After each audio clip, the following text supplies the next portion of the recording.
At the International Peace Summit, one empty chair held a single rose. No name, no sign.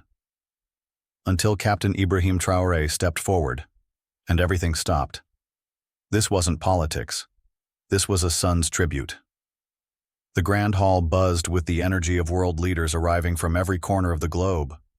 Cameras flashed relentlessly, suits gleamed under the lights, and security was tighter than ever. Yet, among all this pomp, one chair stood out, front row, far left, with a single red rose resting quietly on it. No one noticed at first. It wasn't marked reserved. No name card. Just a lone chair. Then Captain Ibrahim Traoré walked on stage. He paused, eyes sweeping the crowd.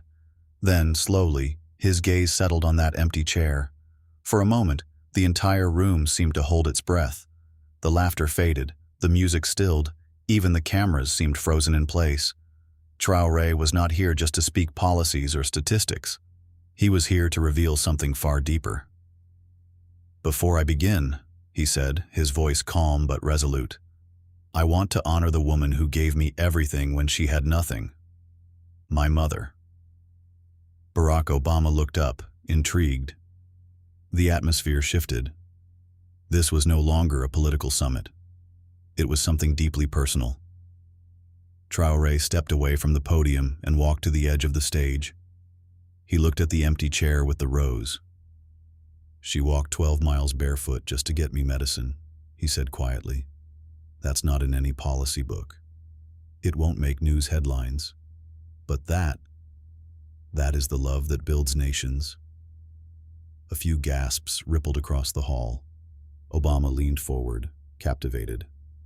"She was a market woman," Traoré continued, "selling oranges under the hot sun. She couldn't read, didn't know the names of countries or presidents. But she knew this: if she didn't fight, I wouldn't live." His voice cracked slightly. "And now I stand here because she never gave up." The room was silent. A tear slid down Michelle Obama's cheek. Even the guards in the back looked shaken.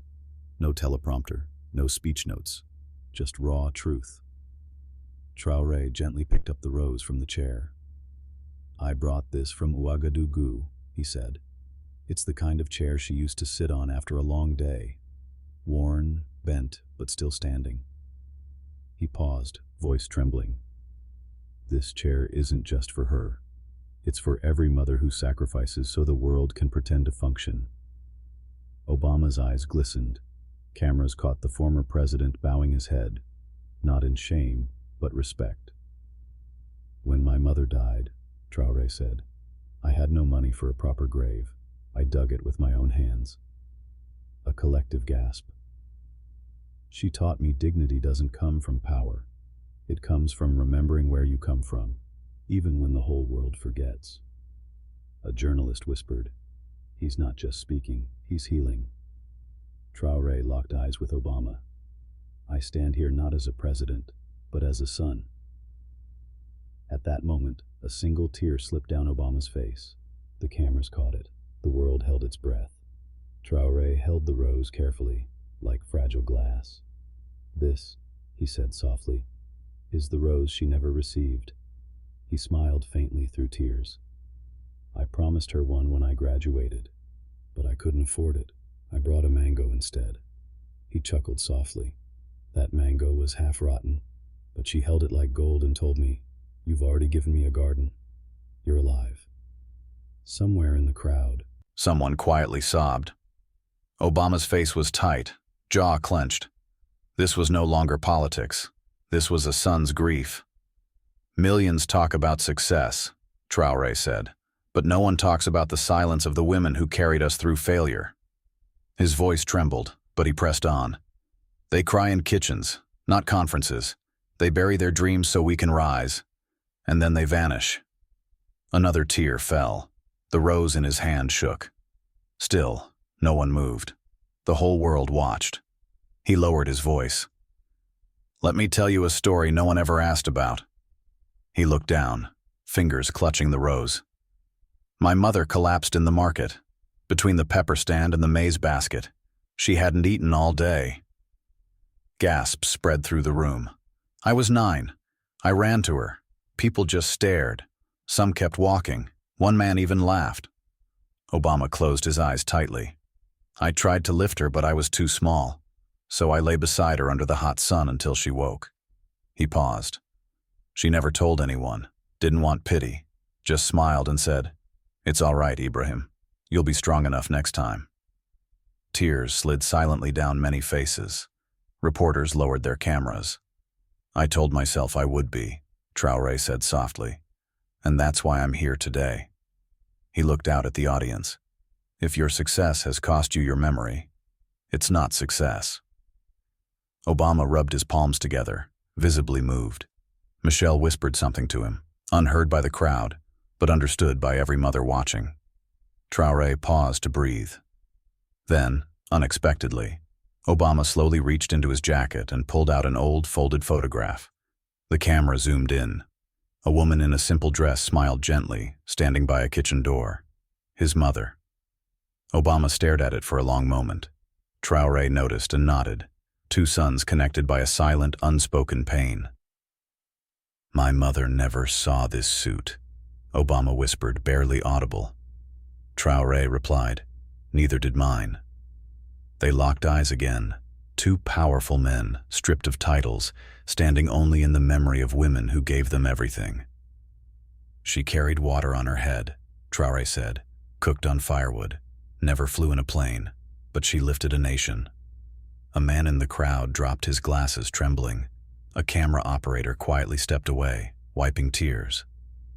"Don't clap," Traoré said softly. "Don't cheer. Just remember your mother, and if she's still alive, call her." A hush fell. Somewhere, phones began ringing. Traoré looked behind him at the long table where presidents, kings, and ministers sat polished and proud. "She never sat at a table like this," he said quietly. The audience shifted uncomfortably. "She ate on the floor, not by choice, but because that was what we had." The room froze again. No microphones, no red carpets, just a plastic plate and hope. He leaned in, voice lowered. "They call me His Excellency now, but I watched her eat last every night so I could sleep full." A woman in the audience buried her face in her hands. Obama covered his mouth, eyes bloodshot. "Dignity isn't where you sit," Traoré said. "It's in what you sacrifice." He gently placed the rose on the table, for those who built us from silence. Suddenly, a standing ovation erupted, but Traoré raised his hand. "Please sit down. This isn't applause. It's memory." The clapping died instantly. Across the world, people watching on livestream typed their mothers' names in the comments. Thousands, millions. The tribute became personal. Michelle leaned toward Obama. "She reminds me of your mother," she whispered. Obama nodded, fighting tears. "He's speaking for all of us." Traoré returned to the microphone. He didn't wipe his tears. "Maybe this was never a speech," he said.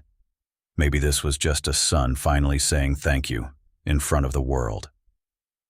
A hush spread. No clicks, no coughs, only stillness. Across millions of screens, something deeper happened. People weren't just crying. They were calling siblings, hugging fathers, holding children. Because this wasn't politics anymore. This was memory. This was love. This was loss. Too late to look away. He looked out again, voice shaking but firm. "She died without a bed." Gasps like a wave. "She raised me on the floor, and she died there too. No mattress, no doctor, no goodbye." Someone sobbed loudly. Obama gripped his photo. "She had one wish, that one day I'd speak at a table of leaders. She used to say, 'You speak well, my son. One day they'll hear you.'" He looked directly at the camera. "Well, Mama, they're hearing me now." He stepped to the side where a faded cloth lay waiting. Unfolding it, he showed the traditional wrap. Patched, thin, worn. "She wore this every market day," he said softly. "I brought it because I didn't come here in a suit.